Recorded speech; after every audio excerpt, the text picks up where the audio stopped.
அல்ஹம்துலில்லாஹி ரப்பில் ஆலமீன் வஸ்ஸலாத்து வஸ்ஸலாமு அலா ரசூலிஹில் அமீன் வ அலா ஆலிஹி வ அஸ்ஹாபிஹி அஜ்மஈன்.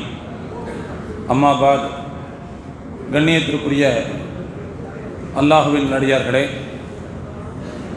பாசத்திற்குரித்தான சகோதரர்களே, பெரியோர்களே, தாய்மார்களே, எல்லாம் வல்ல அல்லாஹுவின் மகத்தான கருணையினால் இந்த ரமலான் மாதத்தினுடைய நற்செயல்களை நாம் தொடர்ந்து இன்னும் முனைப்போடு செய்வதற்கு எல்லாம் வல்ல இறைவன் நமக்கு அருள் பாலிப்பானாக என்கின்ற துஆவோடு என்னுடைய உரையை தொடங்குகிறேன். இன்றைக்கு ரமலான் பிறை 17 நமக்கெல்லாம் தெரியும். பத்ருடைய நாள் என்று இந்த நாளை சொல்வார்கள். தோழர்களே, இஸ்லாத்தினுடைய மிகப்பெரிய, இஸ்லாத்திற்கு எதிராக ஒரு மிகப்பெரிய படையோடு திரண்டு வந்த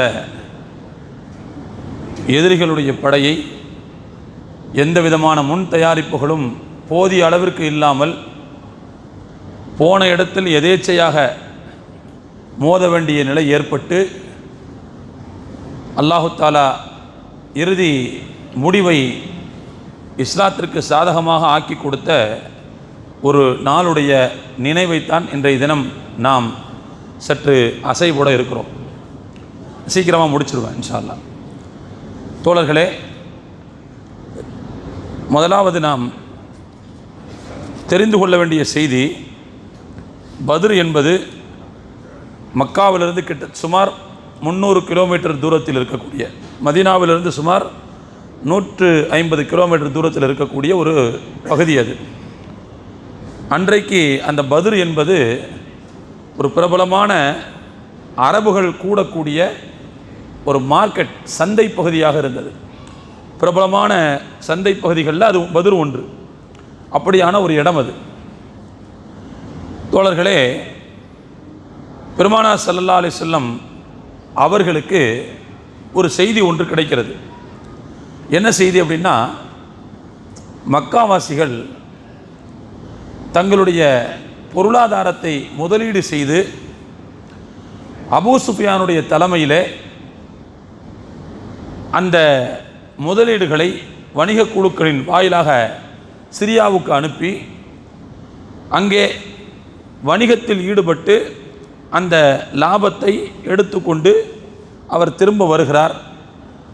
அந்த அதில் கிடைக்கக்கூடிய லாபத்தை முஸ்லிம்களுக்கு எதிராக அவர்களை ஒடுக்குவதற்கு பயன்படுத்த வேண்டும் என்பது அவர்களுடைய திட்டமாக இருந்தது.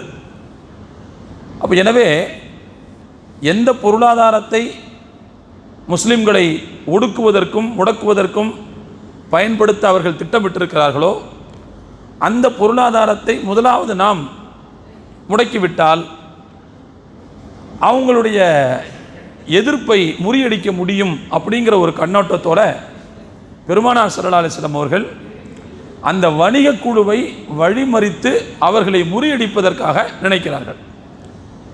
சஹாபாக்களை கூப்பிடும்போது அப்படி தான் கூப்பிட்டாங்க. சண்டைக்கு வாங்கன்னு கூப்பிடவே இல்லை. எப்படி தான் கூப்பிட்டாங்கன்னு சொன்னால், அந்த வணிக குழுவை வழிமறிக்கத்தான் கூப்பிட்டார்கள். அதுதான் அவங்களுடைய திட்டமாக இருந்தது. எல்லாரும் அந்த கண்ணோட்டத்துக்காகத்தான் வரவும் செஞ்சாங்க. நீங்கள் பார்த்தீங்கன்னு சொன்னால், சஹாபாக்களிடத்தில் மிகவும் குறைவான தளவாட பொருட்கள் தான் இருந்தன. 313 பேருக்கு ஒரு 60லிருந்து 70 வரைக்கும் உள்ள அந்த மாதிரியான கால்நடைகள் தான் இருந்தன. அதே மாதிரி கவச உடைகள்னு பார்த்தீங்கன்னா அதுவும் கம்மியாக தான் இருந்துச்சு. எல்லோருக்கும் போதுமான அளவுக்கு இருக்கவில்லை. அப்போ மிக குறைந்த தளவாடங்களோடு மிக குறைந்த பொருளோடு தான் அவர்கள் வழிமதிப்பதற்காக வருகிறார்கள். இப்படி முஸ்லிம்கள் வழியிலே நம்மை மறித்து நம்முடைய பொருளாதாரத்தை சிதைக்க இருக்கிறார்கள் அப்படிங்கிற தகவலை அபூ சுஃபியான் எப்படியோ ஒற்றர்கள் மூலமாக முன்கூட்டியே அறிந்து விடுகிறார். அறிந்த அந்த மனிதர் உடனே குறைஷிகளுக்கு கடிதம் எழுதி இந்த மாதிரி இப்படி ஒரு அபாயம் நம்முடைய செல்வத்திற்கு இருக்கிறது, வணிக குழு வழிமறிக்கப்பட இருக்கிறது, எனவே எங்களுக்கு பாதுகாப்பாக நீங்கள் வர வேண்டும் என்று மக்காவுக்கு ஆள் மூலமாக தகவலை அனுப்பிவிடுகிறார். அந்த ஆள் மக்காவுக்கு போய் தகவலை கொடுத்துறாங்க. உடனே மக்காவே திரண்டு விடுகிறது. என்னன்னா, மக்காவில் இருந்த பெரும்பாலான ஆட்கள் அந்த வணிக குழுவில் முதலீடு செய்திருக்கிறார்கள். எல்லா வீட்டு பணம் அதில் இருக்குது. அப்போது நமக்கு வர வேண்டியது போயிருமேங்கிறதுக்காக எல்லாரும் பாதுகாப்பதற்காக எல்லோரும் ஒன்று கூடுகிறார்கள். ஒன்று கூடி அவர்கள் அங்கிருந்து புறப்பட, இங்கே முஸ்லீம்கள் இந்த வணிக குழுவை மறிப்பதற்காக அவங்க எந்த பகுதியில் வர்றாங்க அப்படிங்கிறத செய்தியை கேள்விப்பட்டு ஒரு சரியான ஒரு இடத்துல போய் என்ன செஞ்சுக்கிறாங்கன்னு சொன்னால் அவங்கள எதிர்பார்த்து கொண்டு நிற்கிறாங்க. எப்போதும் வரக்கூடிய பாதையை அபூ சுஃபியான் தவிர்த்து விட்டு வேற பாதையில் போகலான்னு கடைசி நேரத்தில் என்ன செய்கிறார், தன்னுடைய பயண பாதையினுடைய திட்டத்தை அவர் மாற்றி விடுகிறார். இந்த பாதை வழியாக தான் எப்போதும் அவர் போகணும் அப்படிங்கிறதுக்காக பதிரில் என்ன செய்கிறாங்க, வழிமறிப்பதற்காக நிற்கிறார்கள் முஸ்லீம்கள்.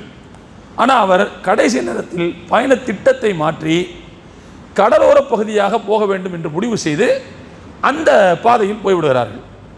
ஆனால் அந்த பாதையில் அதை சஹாபாக்கள் எதிர்பார்க்கலை, ரசூலுல்லாஹ் எதிர்பார்க்கலை. சேஃபாக என்ன செஞ்சிட்டாங்கன்னு சொன்னால் கடந்து விட்டார்கள். கடந்து விட்டதற்கு பிறகு அபூ சுஃபியான் என்ன செய்கிறாருன்னா மறுபடியும் தகவல் அனுப்புகிறார், நாங்கள் சேஃப் ஜோனுக்கு வந்துட்டோம், இனிமேல் முஸ்லிம்களால் நம்முடைய வணிக குழுவுக்கு எந்த ஆபத்தும் இல்லை, எனவே நீங்கள் என்ன செய்யலாம், திரும்பிடுங்க, எங்களுக்கு பாதுகாப்பு தர வேண்டிய தேவையில்லை அப்படின்னு அனுப்புகிறார். ஆனால் அதை கேட்காமல் அங்குள்ள துடுக்குத்தனமானவர்கள், அபூஜஹல் போன்ற துடுக்குத்தனமானவர்கள், நாம் திரண்டதே திரண்டாச்சு, நம்ம போவோம், பத்ரில் போய் இருப்போம், பத்ரில் போய் நம்ம இருப்போம், அங்கே போய் உட்கார்ந்து ஒரு 4 நாள் தங்கி நல்லா ஒட்டகத்தை அறுத்து சாப்பிட்டு கறிஞ்சோரெலாம் தின்னுட்டு நல்லா ஆட்டம் பாட்டம் கொண்டாடிட்டு நம்முடைய ஒரு பெரிய சக்தியை அரபு மக்களுடைய காதுகளுக்கு என்ன செஞ்சுட்டு போகிறோம், அங்கேருந்து ஒரு செய்தியை சொல்லிட்டு வருவோம், புறப்பட்டதே புறப்பட்டாச்சு அப்படின்னு சொல்லி உசுப்பு ஏற்றி ரணகலப்படுத்தி என்ன செய்கிறாப்புல எல்லாத்தையும் கூப்பிட்றாரு. இவர் வேணான்னு சொல்லி அனுப்பிட்டார். ஆனால் அவர் அங்கே கேட்குற மாதிரி இல்லை. அந்த படை வருகிறது. இப்போ ரசூலுல்லாவுக்கு இப்படி அபூ சுஃபியான் தப்பியதும், ஆனாலும் கூட தப்பினதுக்கு பிறகும் கூட மக்காவாசிகளுடைய தகவல் வர்றதும் ரசூலுல்லாவுக்கு தெரிஞ்சு போச்சு. அவங்களும் ஒற்றர்கள் மூலமாக சில தகவல்களை எடுத்தார்கள். அப்படி தான் ஒரு 2 பேர் சஹாபாக்கள்கிட்ட மாட்டுறாங்க. சஹாபாக்கள் ஒற்றர்களாக போகிறாங்க. போன இடத்துல 2 பேர் மாட்டுறாங்க, பிடிச்சி கொண்டு வந்துட்டாங்க. ரசூலுல்லாஹ் தொழுதுகிட்டு இருக்காங்க. அந்த 2 பேரை பிடிச்சி உதன்னு உதைக்கிறாங்க. சஹாபாக்கள் சொல்கிறாங்க, நீ யாருன்னு கேட்குறாங்க. அந்த 2 பேர் ஒரு விஷயத்தை சொல்கிறாங்க. சொன்ன சஹாபாக்கள் ஏற்றுக்க மாட்றாங்க. இல்லை நீ அபூ சுஃபியானுடைய அடிமை தானே, அபூ சுஃபியான் அடிமை தானே அப்படிங்கிறாங்க. கடைசியில் என்னன்னு சொன்னால் ரசூலுல்லாஹி ஸல்லல்லாஹு அலைஹி வஸல்லம் தொழுது முடிச்சுட்டு கேட்குறாங்க, அவர் உண்மை சொல்லும்போது அவரை நீங்கள் அடிக்கிறீர்கள், அவங்க 2 பேரும் பொய் சொல்லும்போது அவங்க நீங்கள் சும்மா விடுறீங்க, நீங்கள் மிரட்டுறதுக்காகத்தான் நீங்கள் சொல்கிற கருத்தை அவங்க சொல்கிறாங்களே தவிர உண்மையில் அவர்கள் குறைஷிகளுடைய ஒற்றர்கள் தான், அபூ சுஃபியானுடைய அடிமை கிடையாது, குறைஷிகளுடைய ஒற்றர்கள் தான் அவர்கள் அப்படின்னு சொல்லிட்டு கடைசியில் அந்த 2 பேரையும் கூப்பிட்டு ரசூலுல்லாஹ் கேட்குறாங்க, எத்தனை பேர் வர்றாங்கன்னு கேட்டாங்க. குறைஷிகள் எத்தனை பேர் வர்றாங்க, எங்களுக்கு தெரியலன்ட்டாங்க. அந்த 2 பேரும் எங்களுக்கு தெரியலை. சரி அப்படியா, பரவாயில்ல, ஒரு நாளைக்கு சாப்பாடு ஆக்கிறதுக்கு எத்தனை ஒட்டகத்தை அறுக்கிறாங்கன்னு கேட்டாங்க. அந்த பயபில் 2 பேரும் சொல்லிட்டாங்க, 9 ஒட்டகத்துலேருந்து 10 ஒட்டகம் வரை அறுக்கிறாங்கன்ட்டாங்க. இந்த செய்தியை சொன்னால் என்ன தெரிய போகுது அப்படின்ட்டு அதை சொல்லிட்டாங்க. அப்போ உடனே ரசூலுல்லாஹ் கால்குலேஷன் பண்ணிட்டாங்க. அப்போ 900லேருந்து 1000 பேர் வரைக்கும் வர்றாங்க போல், ஒரு ஒட்டகம் 100 பேருக்கு அப்படின்னு கணக்கு போட்டு 900லேருந்து 1000 பேர் வர்றாங்க அப்படிங்கிற தகவலை ரசூலுல்லாஹ் சஹாபாக்கிட்ட சேர்த்துட்டாங்க. அதே மாதிரி சேருது. தோழர்களே, நாம் இந்த இடத்துல இந்த வரலாற்றை கடைசி வரைக்கும் சொல்லணுங்கிறது நோக்கம் அல்ல. இந்த வரலாறு நமக்கு தரக்கூடிய பாடமும் இந்த வரலாறிலிருந்து நாம் புரிந்து கொள்ள வேண்டிய முக்கியமான தகவலும் தான் நமக்கு இந்த செய்தியிலிருந்து மிகவும் முதன்மையானது. அந்த வகையில் அல்லாஹு தாலா ஒரு ரெண்டு செய்தியை நான் சொல்லணும்னு நினைக்கிறேன். ஒன்று, இந்த பத்ர் போர்க்களத்தில் கலந்து கொண்ட சஹாபாக்களுடைய மரியாதை, அவங்களுடைய மாண்பு. அவங்களுடைய மாண்பு என்ன அப்படின்னு பார்த்தோம்னா, முதலாவது பெருமானார் ஸல்லல்லாஹு அலைஹி வஸல்லம் அவர்கள்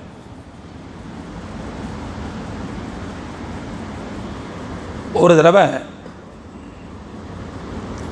ஒரு 4 சஹாபி, அலி ரலியல்லாஹு அன்ஹு, மிக்தாத் ரலியல்லாஹு அன்ஹு, ஜுபைர் பின் அவாம் ரலியல்லாஹு அன்ஹு, அபூ மர்சத் அல் கனவி ரலியல்லாஹு, இந்த 4 பேரையும் அனுப்பி வைக்கிறாங்க. எதுக்கு அனுப்பி வைக்கிறாங்கன்னு சொன்னால், நீங்கள் போங்க, மக்காவை நோக்கி ஒரு பெண் போய் கொண்டிருக்கிறாள், அவளிடத்தில் ஒரு கடிதம் இருக்கிறது, அந்த கடிதத்தை நீங்கள் வாங்கிவிட்டு வந்து விடுங்கள். அந்த கடிதம் குறைஷிகளுக்கு போகுது, போகக்கூடாது. அந்த கடிதம் நீங்கள் என்ன செய்யுங்கன்னா, அந்த பெண்ணை வழிமறித்து வாங்கிட்டு வந்துடுங்க. ஹாஹ் அப்படிங்கிற பேரில் ஒரு தோட்டம், அந்த தோட்டத்தின் பகுதிக்கு நீங்கள் செல்லுங்கள். நீங்கள் அங்கே போகும்போது அந்த பெண் அந்த இடத்த கிராஸ் பண்ணுவாங்க, அந்த பெண்ணை சோதனை போடுங்க, அவங்கள்ட்ட ஒரு கடிதம் இருக்கும், வாங்கிட்டு வந்துடுங்க. 4 பேரை அனுப்பி வைக்கிறாங்க. இந்த 4 பேரும் போகிறாங்க. சொன்ன மாதிரி ரசூலுல்லாஹ் சொன்ன அந்த ஹாஹ் அப்படிங்கிற தோட்ட பகுதி வருகிறது. எதிர்பார்த்துட்டு நிற்கிறாங்க. ஒரு பெண் கிராஸ் ஆகிறாங்க, வயசான ஒரு லேடி. போனாங்க, அந்த அம்மாவை வழிமுறைச்சாங்க. உங்கள்கிட்ட ஒரு கடிதம் இருக்குது, அந்த கடிதத்தை கொடுங்க அப்படின்னு கேட்டாங்க. கடிதமா? அப்படிலாம் ஒன்றும் கிடையாது அப்படின்னுச்சு அந்த அம்மா. சஹாபாக்கள் சொன்னாங்க, இல்லை, நாங்கள் போய் சொல்லலை, நாங்கள் மெசேஜோடு தான் வந்திருக்கிறோம், முன் தகவலோடு தான் வந்திருக்கிறோம், உங்கள்கிட்ட கண்டிப்பாக இருக்குது, தந்துட்டா பிரச்சனை ஆகாது, இல்லைன்னா உங்களை நாங்கள் சோதனை போட வேண்டியது இருக்கும். இராணுவ சோதனைன்னு வரும்போது சட்டைக்கட்டெலாம் அவுக்க வேண்டியிருக்கும், என்ன ஆடையெல்லாம் களைய வேண்டியிருக்கும், வேறு வழி இல்லை. அது நியாயமான ஒன்று தானே. அப்படின்னு என்ன செய்கிறாங்க, சஹாபாக்கள் சொல்கிறாங்க. உடனே அந்த பெண்மணி, சரி எங்கே மானபங்கப்படுத்துவாங்களோ அப்படிங்கிற பயந்துக்கிட்டு கொண்டைக்குள்ளே வச்சுருக்கு. அப்போ எவ்வளோ பெரிய கொண்டை போட்டிருக்கும் பாருங்கள் இந்த பொம்பளை. கொண்டைக்குள்ளேருந்து ஒரு கடிதத்தை செய்து எடுத்து கொடுத்துருச்சு. இந்த 4 பேரும் அந்த கடிதத்தை வாங்கிட்டு நேராக ரசூலாட்ட வர்றாங்க. கொண்டு உடைச்சிட்டாங்க கடிதத்தை. பெருமானார் ஸல்லல்லாஹு அலைஹி வஸல்லம் அவர்கள் அந்த கடிதத்தை பிரிக்கிறார்கள். பிரித்து பார்த்தா, ஹாத்திப் பின் அபி பல்தா அப்படின்னு சொல்லக்கூடிய ஒரு சஹாபி மதீனாவில் இருக்கிறார். அவர் மக்காவாசிகளுக்கு எழுதுகிற கடிதம். அது என்ன கடிதம் அப்படின்னா, பெருமானார் ஸல்லல்லாஹு அலைஹி வஸல்லம் அவர்கள் மக்காவை வெற்றி கொள்வதற்கான முன் தயாரிப்பில் ஈடுபட்டிருக்கிறார்கள், அநேகமாக இவ்வளோ பேர் வர்றதுக்கு வாய்ப்பு இருக்குது அப்படிங்கிற ஒரு தகவலை கடிதத்தில் எழுதி அனுப்புகிறார். இது தேச துரோக குற்றம். இராணுவ ரகசியத்தை என்ன செய்யக்கூடாது, வெளியில் சொல்லக்கூடாது. புரிஞ்சுங்களா? ஏன்னா பெருமானார் ஸல்லல்லாஹு அலைஹி வஸல்லம் அவங்கள பொறுத்த வரைக்கும் ஒரு பகுதிக்கு போர் தொடுக்க போகிறாங்க அப்படின்னு சொன்னால், சில நேரங்களில் டெஸ்டினேஷனை சொல்லிடுவாங்க, எங்கே போகிறோங்கிறத சொல்லிடுவாங்க. ஏன் சொல்லுவாங்க அப்படின்னா, அது ரொம்ப தூரமாக இருக்கும் பயணம். அப்போ போகிற வழியில் நிறைய தளவாடங்கள், நிறைய பொருட்கள் தேவைப்படும். அப்போ அந்த அளவுக்கு மக்கள் தயாராகணுங்கிறதுக்காக முன்கூட்டியே டெஸ்டினேஷனை சொல்லிடுவாங்க, இந்த இடத்துக்கு போகிறோன்னு சொல்லிடுவாங்க. சில நேரங்களில் எங்கே போகிறோன்னு சொல்ல மாட்டாங்க. சொன்னால் திட்டம் எதிரிகளுக்கு கசிஞ்சு வேறு மாதிரியாக மாறிடுங்கிறதுக்காக ரசூலுல்லாஹ் சொல்ல மாட்டாங்க. அப்படி திட்டம் கசியக்கூடாதுங்கிறதுக்காக ரசூலுல்லாஹ் டெஸ்டினேஷனை மறைச்சி வச்சிருந்த ஒரு சந்தர்ப்பம் தான் இந்த சந்தர்ப்பம். ஆனால் இந்த ஹாத்திப் பின் அபி பல்தாங்கிற சஹாபி என்ன செஞ்சிட்டாரு, எழுதி மக்காவுக்கு அனுப்பிட்டார். கூப்பிட விட்டாங்க ரசூலுல்லாஹ், ஏன் இந்த மாதிரி பண்ணீங்க? சஹாபாக்கள்லாம் கொதிக்கிறாங்க, எல்லாம் விட்டால் பாஞ்சிருவாங்க அவர் மேலே. ஏன்னா ஒரு பெரிய இராணுவ ரகசியம். நல்லா யோசிச்சு பாருங்களேன், ஒரு ஒரு ஒரு ஒரு நாட்டை பற்றிய ஒரு செய்தியை, ஒரு இராணுவ தகவலை எதிரி நாட்டுக்கு கொடுத்துட்டா அவன் எவ்வளோ அலர்ட் ஆவான். அவன் அந்த அலர்ட்னஸ் எவ்வளோ பெரிய இழப்பை ஏற்படுத்தும் இல்லையா? அதனால் ஹஸரத் உமர் ரலியல்லாஹு அன்ஹு அவங்க பார்த்தீங்கன்னு சொன்னால், தானி யா ரசூலல்லாஹ் அத்ரிபு உனுக்கஹு அப்படிங்கிறார். யா ரசூலல்லாஹ் என்னை விடுங்க, அந்த ஆளுடைய தலையை நான் கொய்தர்றேங்கிறார். வெட்டி சாச்சிட்றேங்கிறார். அவங்கள்ட்ட கேட்டாங்க ரசூலுல்லாஹ், ஏன் இந்த மாதிரி அனுப்புனீங்க? அவர் சொன்னார், யா ரசூலுல்லாஹ், உங்களுக்கோ முஸ்லீம்களுக்கோ துரோகம் செய்யணுங்கிறது என்னுடைய நோக்கம் கிடையாது. யாரெல்லாம் மக்காவிலிருந்து மதீனாவுக்கு ஹிஜ்ரத் வந்தாங்களோ அவங்களுக்கு சில பேருக்கு மக்காவில் குடும்பம் இருக்குது. மக்காவில் இருக்கிற சொத்து சுகங்களை பார்க்கறதுக்கு அவங்க குடும்பம் அவங்களுக்கு ஹெல்ப் பண்ணுறாங்க. ஆனால் நான் மக்காவிலிருந்து மதீனாவுக்கு வந்துட்டேன், எனக்கு அங்கே பாதுகாப்பு தர்றதுக்கோ எனக்கு அங்கே மற்ற சேவைகளுக்கோ அங்கே எனக்கு யாருமே கிடையாது. எனக்கு மக்காவாசிகள் தான் எனக்கு அந்த மாதிரி ஏதாவது வேலை பார்க்கணும். எனவே அதற்காக நான் இந்த தகவலை அவர்களுக்கு சொன்னேன். இந்த தகவலை சொன்னதுனால உங்களுக்கு துரோகம் இழைக்கணுங்கிற நோக்கம் எனக்கு கிடையாது, முஸ்லீம்களுக்கு துரோகம் இழைக்கணுங்கிற நோக்கம் எனக்கு இல்லை. மாறாக என்னுடைய வேலை அங்கே நடக்க வேண்டியது இருக்கிறது, அதுக்கு ஒரு கைமாறாக இருக்கட்டும்ங்கிறதுக்காக நான் இந்த தகவலை தான் சொன்னேன். அதுவும் 19வாகத்தான் சொன்னேன், குறிப்பிட்டு நான் சொல்லலை என்று அவர் சொல்ல. ஆனால் சஹாபாக்களுக்கு மனச்சாந்தி ஏற்படவில்லை. என்னதான் இருந்தாலும் இது இராணுவ ரகசியத்தை கசிய விட்டது தான், விடக்கூடாதுன்னு நிற்கிறாங்க. அப்போ பெருமானார் ஸல்லல்லாஹு அலைஹி வஸல்லம் சொன்னாங்க, அவர் பத்ரு போரில் கலந்து கொண்டவர். பத்ரு போரில் கலந்துக்கிட்டவங்களை பற்றி அல்லாஹ் என்ன தெரியுமா சொல்கிறான்? யமலு மாஷித்தும், நீங்கள் நாடியதை செய்து கொள்ளுங்கள், நான் மன்னித்து விடுகிறேன் அப்படின்னு சஹாபாக்களை பார்த்து, பத்ரு சஹாபாக்களை பார்த்து ரசூலுல்லாஹ் சொல்லியிருக்கிறான், அல்லாஹ் சொல்லியிருக்கிறான். எனவே அவர் பத்ரில் கலந்து கொண்டவர், அல்லாவே மன்னிச்சுட்டாங்கும் போது நீங்கள்லாம் மன்னிக்க தான் செய்யணும்னு சொல்லி சஹாபாக்களை ஃபுல்லாக அப்படியே அமைதிப்படுத்துகிறாங்க. தோழர்களே, இப்போ இந்த இடத்துல ஹாத்திப் பின் அபீ பல்தாங்கிற இந்த சஹாபி செய்த வேலையினுடைய விபரீதம் என்னங்கிறத கொஞ்சம் யோசிச்சு பாருங்க. அதனுடைய விளைவு எவ்வளோ மோசமாக இருந்திருக்குங்கிறத யோசிச்சு பாருங்க. ஆனாலும் கூட அவ்வளவு பெரிய விபரீதமான ஒரு வேலையை செஞ்சதுக்கு பிறகும் அவரை மன்னிக்க வேண்டும் என்று பெருமானார் ஸல்லல்லாஹு அலைஹி வஸல்லம் அவர்கள் முடிவெடுத்ததற்கு ஒரே ஒரு காரணம், பத்ரு போரில் அவர் கொடுத்த பங்களிப்பு. அப்படின்னா அந்த பங்களிப்பினுடைய வீரியம் எவ்வளோதாக இருந்திருக்கணும், அந்த பங்களிப்பினுடைய மகத்துவம் என்னதாக இருந்திருக்க வேண்டும் அப்படிங்கிறத நம்ம புரிஞ்சுக்கணும். அதனால தான் ரசூலுல்லாஹி ஸல்லல்லாஹு அலைஹி வஸல்லம் அவர்கள் ஒரு ஹதீஸில் சொன்னாங்க, லை எலிஜன் நார அஹதுன் ஷஹீத பத்ரன் வ பைஅத்தர் ரிதுவான். பத்ரு போரில் கலந்து கொண்டவரும் பைஅத்துர் ரிதுவான் என்கின்ற விசுவாச பிரமாணத்தில் கலந்து கொண்டவரும். பைஅத்துர் ரிதுவான் விசுவாச பிரமாணம்னா என்னன்னா, ஹுதைபியா உடன்படிக்கை நேரத்தில் சஹாபாக்கள் ஒரு மரத்தடியில் வச்சு ரசூலுல்லாஹ் எல்லாத்தையும் விசுவாச பிரமாணம் வாங்கினாங்கல்ல, அது இப்போ நான் விரித்து சொன்னோம்னா அரை மணி நேரம் போயிடும், அதனால் அது விரித்து சொல்ல முடியாது, என்னன்னு பின்னால் கேட்டுக்கங்க. அப்போ ஒரு தடவை என்ன செஞ்சாங்க, சஹாபாக்கள்கிட்ட ஒரு மரத்துக்கு கீழே வச்சு ரசூலுல்லாஹ் விசுவாச பிரமாணம் வாங்கினாங்க. அந்த நிகழ்ச்சியிலையும் பத்ரு போரிலேயும் யார் கலந்து கொண்டார்களோ அவர்கள் ஒருபோதும் நரகத்திற்கு போகவே மாட்டார்கள். ரசூலுல்லாஹ்வுடைய உத்தரவாதம் இது, ரசூலுல்லாஹ்வுடைய உத்தரவாதம். அது மட்டுமல்ல, பத்ரு போரில் மலக்குமார்களும் சேர்ந்து போரிட்டு இருக்கிறார்கள், சஹாபாக்களும் கூடவே மலக்குமார்களும் போரிட்டு இருக்கிறாங்க.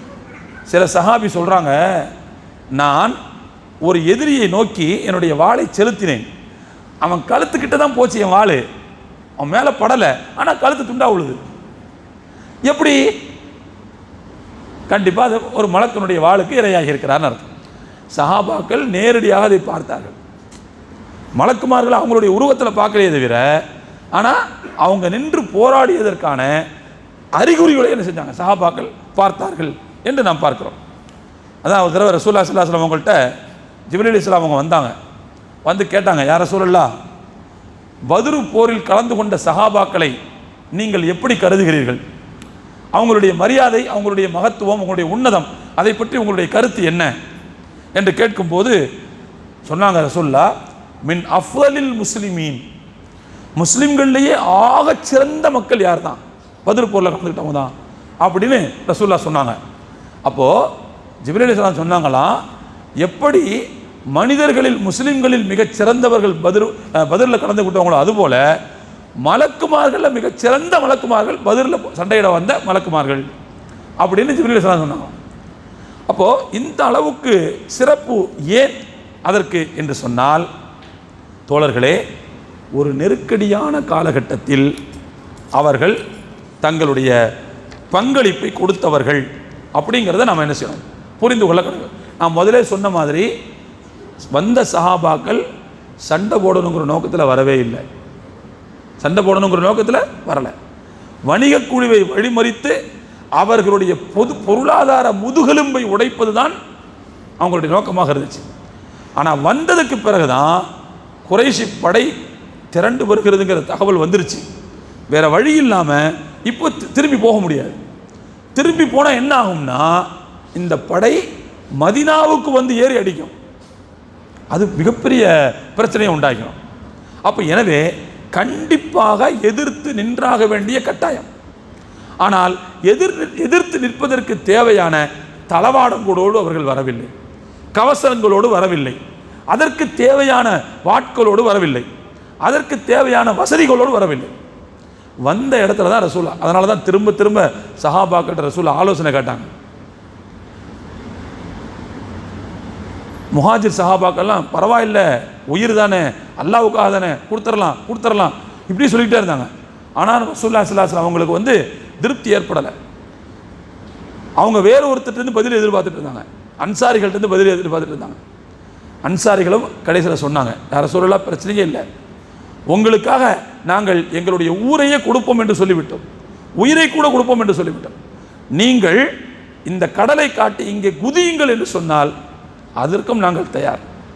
உங்களுக்கு பாதுகாப்பு கொடுக்கிறதா எங்களுடைய இலட்சியமே அதுதான். எனவே நீங்கள் சொன்னால் நாங்கள் கடலிலும் குதிக்க தயார்.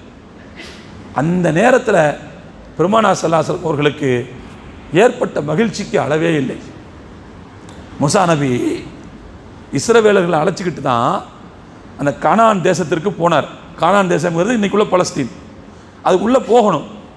அங்கே வந்து வம்பர்கள் உட்கார்ந்துருக்கிறார்கள், அமலேக்கிய வம்பர்கள் உட்கார்ந்துருக்கிறார்கள். அவங்கள துரத்தி விட்டுட்டு என்ன செய்யணும்னா, பலஸ்தீனர்களை அங்கே இஸ்ரவேலர்களை குடியேற்றணும். கூப்பிட்டு போகிறார், வாங்கடா சண்டை போடுவான் அவங்கள்ட்ட. எல்லாரும் வந்தாங்க. ஆனால் கிட்ட வந்த உடனே என்ன செஞ்சிட்டான், மூசாவே நீரும் உம்முடைய சகோதரரும் போய் சண்டை போடுங்க, நாங்கள் இங்கே உட்காந்துக்கிறோன்ட்டாங்க. கோலப்பயில்கள் தானே அவனுங்க, இன்றைக்கும் அப்படி தான். பின்னால் ஒளிஞ்சிக்கிட்டு நின்று தான் என்ன செய்வாங்க, அடிப்பாங்க. அவனுக்கு அமெரிக்கா ஆதரவு கொடுக்கணும், அதே மாதிரி ஐரோப்பா ஆதரவு கொடுக்கணும், பின்னால் நின்று என்ன செய்வாங்க, அடிப்பாங்க. கொஞ்ச நேரத்துக்கு அமெரிக்காவும் ஐரோப்பாவும் தன்னுடைய ஆதரவை வாபஸ் வாங்க சொல்லுங்கள், செத்தே போயிடுவாங்க. எச்சியை கூட அவங்களால முழுங்க முடியாது, செத்து போயிடுவாங்க. உலகத்திலேயே மிக மிக மிக மிக கோழைகள் யூதன் தான், மிக மிக கோழைகள். புரிஞ்சுங்களா? உலக நாடுகளுடைய அந்த ஆதரவை வச்சுக்கிட்டு தான் இன்றைக்கி அவன் பொம்மாத்து காட்டிக்கிட்டு இருக்காங்க. தவிர அதுலேயும் கூட நம்ம பலஸ்தீன் மக்கள், குறிப்பாக அந்த காசாவாசிகள், ஹமாஸ் வந்து அவங்களுடைய கனவு திட்டமாக இருக்கிற அந்த டோம், அயன் டோம்லாம் போட்டு தகர்த்து எறிஞ்சதுக்கு பிறகு இப்போ அவங்களால ஒன்றுமே முடியலைன்னு வச்சுக்கங்க. புரிஞ்சுக்கலாம்? சரி, எதுக்கு நான் சொல்ல வரேன்னு சொன்னால், இந்த மாதிரி சஹாபாக்கள் சொல்லாமல் நீங்கள் கடலில் குதிக்க சொன்னாலும் நாங்கள் குதிக்கிறதுக்கு ரெடின்னு சொன்னாங்க பாருங்கள். அந்த இடத்துல தான் ரசூலுல்லாஹி ஸல்லல்லாஹு அலைஹி வஸல்லம் அவங்களுக்கு மிகப்பெரிய மகிழ்ச்சி ஏற்பட்டது. பெருமானார் ஸல்லல்லாஹு அலைஹி வஸல்லம் அவர்கள் அன்று இரவு, நாளைக்கு சண்டை நடக்க போகுதுன்னா இன்னைக்கு இரவு மக்கள்லாம் தூங்குனாங்க. ரசூலுல்லாஹ்வுக்கு தூக்கம் வரல. இன்னைக்கு பெருமானார் ஸல்லல்லாஹு அலைஹி வஸல்லம் அவர்கள் என்ன செய்கிறாங்கிறது பார்த்துக்கிட்டே இருந்ததுனால அபூபக்கரும் தூங்கலை அன்னைக்கு. ஆனால் அல்லாஹ் சொல்கிறான், இது யுகஷீக்குமுன் நுஆஸ், உங்களை சிறுதூக்கம் பற்றி கொண்டதுன்னு சொல்கிறாங்கல்ல. போன சஹாபாக்கள் எல்லாத்துக்கும் தூக்கம் வந்துச்சு. நாளைக்கு போர்னா இன்னைக்கு நைட்டு தூங்குறாங்க சஹாபாக்கள். யாருக்காச்சும் அப்படி தூங்க முடியுமா? கொஞ்சம் யோசிச்சு பாருங்கள். நான் அன்றைக்கே சொன்னேன், நாளைக்கு எக்ஸாம்னாலே இன்றைக்கி நம்மளால் என்ன செய்வான், படாத பாடுபடுவாங்க இல்லையா? வயிற்றில் புளியை கரைக்கும், சாப்பாடு எடுக்காது, அப்படி இருக்கும் ஒரு மாதிரியா. அப்போ நாளைக்கு சண்டைன்னா இன்றைக்கி எப்படி இருக்கும்? அதுவும் போர்க்களத்தில் அவங்க பெரிய படை வரப்போகுது, இவங்க சின்ன ஆட்கள் தான், எப்படி சமாளிக்கிறது? எந்த கவலையும் இல்லை, பேசாமல் தூங்கிட்டு இருக்கிறாங்க. ஆனால் ரசூலுல்லாஹி ஸல்லல்லாஹு அலைஹி வஸல்லம் அவங்க மட்டும் அவங்களுக்குன்னு அமைக்கப்பட்டிருந்த ஒரு குடிலில் சஜிதாவில் இருந்து அல்லாஹ்ட்ட துவா செஞ்சுக்கிட்டு இருந்தாங்க. அந்த நேரத்தில் ரசூலுல்லாஹி ஸல்லல்லாஹு அலைஹி வஸல்லம் செஞ்ச துவா, இறைவா, நாளை நடக்க இருக்கின்ற அந்த போரில் இன் துஹ்லிக் ஹாதிஹில் இஸாபா, இந்த சிறுகூட்டம் அழிவை சந்தித்து விட்டால் ஃபலன் துஅபத், அதற்கு பிறகு உன்னை வழிபடுவதற்கு இந்த உலகத்தில் யாரும் இருக்க மாட்டார்கள். அதுதான் ரசூலுல்லாஹ் சொன்னாங்க. அதற்கு பிறகு உன்னை ஏக இறைவனை ஏக இறைவனாகிய உன்னை வழிபடுவதற்கு வேற ஆள் இருக்க மாட்டாங்க. நாளைக்கு மட்டும் இந்த ஓரிரை கொள்கைவாதிகளை எதிரிகள் முறியடித்து விட்டால் ஓரிரை கொள்கையை மண்ணில் போட்டு புதைக்க வேண்டிய ஒரு கட்டாயம் வந்துடும். எனவே இந்த மக்களுக்கு நீ வெற்றியை கொடுன்னு சொல்லி கேட்டாங்க. அழுது துவா செஞ்சுக்கிட்டே இருந்தாங்க. அபூபக்கர் ரலியல்லாஹு வந்து ரசூலுல்லாஹ்வுடைய அந்த சூழ்நிலையை பார்த்துட்டு, போதும் யார ரசூலல்லாஹ், அல்லாஹ் உங்களுக்கு கொடுத்த வாக்குறுதியை கண்டிப்பாக நிறைவேற்றி தருவான் அப்படின்னு சொல்லி சமாதானப்படுத்துறாங்க. பின்னால் தான் நபி ஸல்லல்லாஹு அலைஹி வஸல்லம் அவர்கள் உற்சாகத்தோடு எழுந்து சொன்னார்கள், சயுஹ்ஸமுல் ஜம்உ வ யுவல்லூன துபுர், அந்த கூட்டம் தோல்வியை தழுவும், புறமுதுகிட்டு ஓடும் என்று அல்லாஹ் எனக்கு அறிவித்து விட்டால் கண்டிப்பாக நாளைக்கு வெற்றி கிடைக்கும்னு நபி ஸல்லல்லாஹு அலைஹி வஸல்லம் சொன்னாங்க. தோழர்களே, நாம் யோசித்து பார்க்க வேண்டும். பெருமானார் ஸல்லல்லாஹு அலைஹி வஸல்லம் அவர்கள் சொன்ன மாதிரியே மறுநாள் சண்டை நடக்குது. சண்டையினுடைய விவரங்கள் நமக்கு வேணாம். இந்த இடத்துல நான் உங்களுக்கு ஒரே ஒரு செய்தியை மட்டும் சொல்ல ஆசைப்படுகிறேன். தோழர்களே, பத்ரு போரில் கலந்துக்கிட்ட மக்களுக்கு இவ்வளவு பெரிய மரியாதை ஏன் அப்படின்னு சொன்னால் நாம் யோசிக்கிறோம். தோழர்களே, சில போர்கள் அது ஏற்படுத்தக்கூடிய தாக்கத்தினால் வரலாற்றில் முக்கியமான இடத்தை பெறும். உதாரணமாக, முகலாயர்களுடைய ஆட்சியை இந்தியாவில் நிலைநிறுத்தியது எந்த போர்? முகலாயர்களுடைய ஆட்சியை உறுதிப்படுத்தியது இந்தியாவில் எந்த போர்? இது பானிபட் போர். பானிபட் போரை தான் சொல்லுவாங்க. அதே மாதிரி ஆங்கிலேயர்களுடைய ஆட்சியை இந்தியாவில் நிறுவியது எந்த போர் தெரியும் உங்களுக்கு? பிளாசி போர். அதனால் பிளாசி போர், பானிபட் போருங்கிறது வரலாற்றில் முக்கியமாக பேசுவாங்க. ஏன்னா ஒரு சாம்ராஜ்யத்தினுடைய ஆட்சிக்கு அது வழிவகுத்துச்சு. அதே மாதிரி ஒரு ஆங்கிலேய ஆதிக்கத்துக்கு அது வழிவகுத்துச்சு. அதனால் ஒரு முக்கியமான போராக முகலாயர்களுடைய பானிபட்டையும் ஆங்கிலேயர்களுடைய பிளாசியையும் சொல்லுவாங்க. ஆனால் அந்த பானிபட் போராக இருக்கட்டும், பிளாசி போராக இருக்கட்டும், வரலாற்றில் அது ஏற்படுத்திய தடம் என்பது ஒரு 200 வருடங்களுக்கு மட்டும்தான் இருந்துச்சு. அந்த தடம் ஒரு 200 வருஷம் இருந்துச்சு, அல்லது கூட ஒரு 100 வருஷம் சேர்ந்து இருந்திருக்கும், அவ்வளோதான். ஆனால் இதிலிருந்து இதே மாதிரி நீங்கள் உலகத்தில் மற்ற எங்கே நடந்த போராக இருந்தாலும் சரிதான், அந்த போர் அந்த பகுதியில் ஒரு 50 வருஷத்துக்கோ ஒரு 100 வருஷத்துக்கோ அல்லது 200 வருஷத்துக்கோ தான் தாக்கத்தை ஏற்படுத்தி இருக்கும். ஆனால் பத்ரு போர் என்பது அன்றைக்கு நடந்தது, இன்னைக்கு வரைக்கும் தாக்கம் இருந்துக்கிட்டே இருக்குது.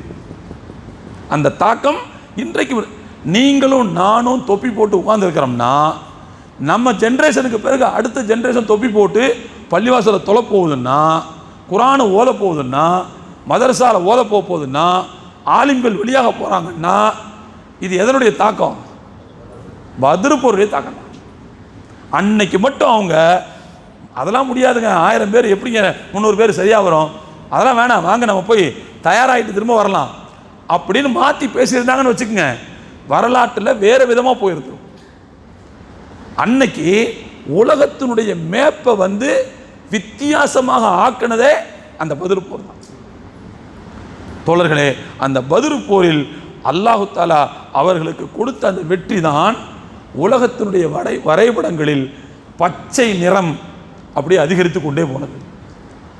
இன்னைக்கு உலகத்தில் 4 ஒருத்தர் முஸ்லீம்னு நம்ம சொல்றதுக்கு காரணம் இந்த தாக்கம் அங்கிருந்து வந்ததுங்கிறத புரிஞ்சுக்கணும்.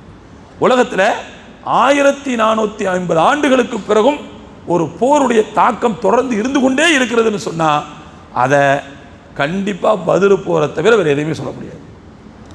புரிஞ்சுக்கலாம்? அதனால தான் இந்த பத்ரு போரில் கலந்து கொண்ட சஹாபாக்களுக்கு அவ்வளோ பெரிய மரியாதை. மக்கா வெற்றியில் கலந்துக்கிட்டவங்க இருக்கிறாங்க, உஹது போரில் கலந்துக்கிட்டவங்க இருக்கிறாங்க, அல்ஹம்துலில்லாஹ் எல்லாம் இருக்கட்டும். ஆனால் இருந்தாலும் காலத்திற்கு மிகவும் தேவையான அந்த காலகட்டத்தில் நல்லா யோசிச்சு பாருங்களேன். சஹாபாக்கள் இங்கிருந்து போகும்போது சண்டைங்கிற நோக்கத்தில் போகலை, அந்த வழிமறித்தல், அதாவது வணிக குழுவை வழிமறித்து அவருடைய பொருளாதார முதுகெலும்பை உடைத்தல், அதுதான் இவங்களுடைய திட்டம். அந்த வணிக குழுவினுடைய நோக்கம் என்ன அப்படின்னா, இவங்க கையில் சிக்காம வேற பகுதியில் போகிறது அவங்களுடைய திட்டம். மக்காலிருந்து வரக்கூடிய அந்த குரூப்பினுடைய திட்டம் என்ன? அவங்களுக்கும் சண்டை போடுற நோக்கம் இல்லை, நம்ம போய் பத்ரில் போய் உட்காந்து நல்லா சாப்பிடுவோம், நல்ல கும்மாளம் போடுவோம், நம்முடைய சக்தியை அங்கே காமிச்சிட்டு வந்துடுவோம். அது அவங்களுடைய திட்டம். ஆளாளுக்கு ஒரு திட்டத்தில் வந்தவங்கள தான் அல்லாஹ் என்ன செய்கிறான்னு சொன்னால் ஒரு இடத்துல ஜாயின் பண்ண வைக்கிறான். அல்லாஹ் சொல்கிறான், நீங்கள் ஏற்கனவே பேசி வச்சுக்கிட்டு வந்திருந்தா கூட இப்படி என்ன செஞ்சிருக்க மாட்டீங்க, கரெக்டாக அந்த நேரத்துக்கு வந்திருக்க மாட்டீங்க. பேசி வச்சுக்கிட்டு வந்திருந்தா கூட வந்திருக்க மாட்டீங்க. ஆனால் நான் முடிவு செய்த அந்த முடிவு நடந்தாக வேண்டும். அல்லாஹ் சொல்கிறான், நான் ஏற்கனவே முடிவு செய்த அந்த திட்டம் நடந்தாக வேண்டும் என்பதற்காகத்தான் உங்களை நான் என்ன செஞ்சேன், ஜாயின் பண்ணி விட்டேன். அல்லாஹ் ஏற்கனவே செஞ்ச முடிவு என்ன, ஓரிரை கொள்கையினுடைய சக்தியை உலகத்துக்கு காட்டணும்னு நினைச்சான். அதான் அல்லாஹ் செய்த முடிவு. அந்த முடிவை அல்லாஹ் நடத்தி காட்டுவதற்காகத்தான் அந்த இடத்துல அந்த போரே நடந்துச்சு. தோழர்களே, கடைசியில் பார்த்தோம்னு சொன்னால் முஸ்லீம் சமூகம் பலம் பெற்றது அந்த பத்ர் போரில் இருந்து தான். நீங்கள் நல்லா கவனிக்கணும், மதீனாவில் முஸ்லீம்களோட பக்கத்தில் ஒப்பந்தம் செய்து கொண்டு வாழ்ந்து கொண்டிருந்த யூதர்கள் பத்ர் போரில் முஸ்லீம்களுக்கு கிடைச்ச வெற்றிக்கு பிறகு தான் அவங்களுக்கு காழ்ப்புணர்ச்சியே வந்துச்சு முஸ்லீம்கள் மேலே. என்னடா இது முழு போட இருந்துக்கிட்டு இவங்க இவ்வளோ போடுறாங்க, அவங்களுக்கு காழ்ப்புணர்ச்சி அதுக்கு பிறகு தான் வந்துச்சு. அதே மாதிரி முனாஃபிக்குகள்ங்கிற ஒரு குரூப்பு அவங்க முஸ்லீம்கள் மேலே கருவறுக்கக்கூடிய எண்ணத்தை அவங்க கொண்டது இந்த நிகழ்ச்சிகள்லாம் பிறகு தான். அப்போ நம்ம யோசிக்கணும் இதனுடைய விளைவு என்னங்கிறத பாருங்க. அப்போ எனவே மிகவும் அத்தியாவசியமான ஒரு காலகட்டத்தில் தங்களுடைய உயிரை மதிக்காமல், உயிரை பெரிதாக எடுத்துக்கொள்ளாமல் அல்லாஹ்வின் மார்க்கத்திற்காக அவர்கள் கொடுப்பதற்கு, தியாகம் செய்வதற்கு, அர்ப்பணிப்பதற்கு முன் வந்தாங்க பாருங்க. அந்த இடத்துல தான் அந்த சஹாபாக்களுடைய மேன்மையும் மரியாதையும் அடங்கி இருக்கிறது அப்படிங்கிறத பார்க்குறோம். நிச்சயமாக அவர்கள் அந்த நேரத்தில் எடுத்த அந்த முடிவைத்தான் அல்லாஹு தாலா காலம் காலமாக தொடர்ந்து தாக்கத்தை ஏற்படுத்தக்கூடிய சூழ்நிலை கொண்டு வந்திருக்கான். நான் இங்கே உட்காந்து பேசிக்கிட்டு இருக்கிறேன்னா ஒரு 100 வருஷத்துக்கு பிறகு இதே இடத்துல இன்னொரு இமாம் உட்காந்து பேசினா அப்போ அவர் சொல்லுவார், 1500 வருஷமாக பத்ர் போர் தாக்கத்தை ஏற்படுத்தியிருக்கிறதுன்னு பேசுவார். ஒரு 1000 வருஷத்துக்கு பிறகு இதே இடத்துல உட்காந்து ஒரு இமாம் பேசினார் வச்சுக்கோங்க, அப்பவும் அவர் பேசுவார். என்ன பேசுவார், இந்த பத்ர் போருடைய இந்த தாக்கம் என்பது 2500 வருஷமாக என்ன செஞ்சுக்கிட்டு இருக்குது ஏற்படுத்தி கண்டிப்பாக பேசுவார். ஏன்னா மறுமை வரை அதனுடைய தாக்கம் இருந்து கொண்டே இருக்கும். அப்படியான ஒரு முக்கியமான வரலாற்று நினைவு நாள் தான் இந்த நாள் என்பதை புரிந்து கொள்ள வேண்டும். எல்லாம் வல்ல இறைவன் அந்த சஹாபாக்களுடைய அந்தஸ்தை மேன்மேலும் அதிகரித்து அருள் புரிவானாக. அவர்கள் எப்படி மார்க்கத்திற்காக வேண்டி உழைத்தார்களோ, எப்படி மார்க்கத்திற்காக வேண்டி தங்களுடைய தன்னலம் பாராமல் சேவையாற்றினார்களோ, அப்படிப்பட்ட சேவைகளை ஆற்றுவதற்கான நல்ல பாக்கியத்தை அல்லாஹ் நமக்கும் தர வேண்டும் என்று இந்த நேரத்தில் துஆ செய்தவனாக என்னுடைய உரையை நிறைவு செய்கிறேன். வாஹுர் தாவானா அனில் அல்ஹம்துலில்லாஹி ரப்பில் ஆலமீன். அஸ்ஸலாமு அலைக்கும் வரஹ்மத்துல்லாஹி வபரகாத்துஹு.